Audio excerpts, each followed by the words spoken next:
4 წლის ლაზარე შიმშილისგან ტირის და პურის ქერქს ითხოვს. მეგობრებო, ნუ თუ უარს ვეტყვით. დედა და შვილი ამ სამყაროში სრულიად მარტო არიან. არავინ ყავთ ვიზეც იმედს დაამყარებენ. ისინი სოციალური დახმარებით არსებობენ, რომელიც თვეში 320 ლარს შეადგენს. დაფიქრდით, ეს თანხა არც საკვებზე ყოფნით, არც ტანსაცმელზე. რემონტის გაკეთებაზე ხომ დედა ვერც კი ოცნებობს. ფანჯარა ჩამსხვრეულია, იქიდან ქარი უბერავს. წვიმის დროს კი ჭერიდან წყალი ჩამოდის. სახლში არაფერი აქვთ, არც ქურა, რომ საჭმელი მოამზადონ, არც ტელევიზორი, არც მაცივარი, არც არეცხი მანქანა, არც ტელეფონი, რომ სასწრაფო გამოიძახონ, არც ერთი სათამაშო პატარა ლაზარესთვის. და რაც მთავარია, ველოსიპედიც კი არ აქვს. აღარაფერს ვამბობთ ზამთრის ტანსაცმელზე, არც ბავშვს აქვს, არც დედას. ბინაც კი არ აქვთ. ღვთისნიერმა ადამიანმა ნაცნობმა შეიფარა უსახლკაროები. უფალო, შეეწიე და დაეხმარი ამ ოჯახს, სადაც სიყვარული და რწმენა მეფობს. დედა ბავშვს პირდაპირ შუა ოთახში ბანს, იქ სადაც ფანჯარაც არ არის. იქვე რეცხავს ტანსაცმელს, ზაფხულში სიცხისგან ეხუთებიან, ზამთარში კი გათბობის გარეშე იყინებიან. პატარა ლაზარეს და მის დედიკოს სურთ ეს ყველაფერი უბრალოდ სიზმარი იყოს, თუმცა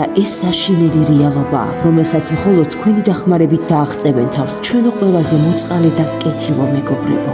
გადარიცხეთ ნებისმიერი თანხა ჩერნოვეცკის ფონდის ოფიციალური საიტის მეშვეობით.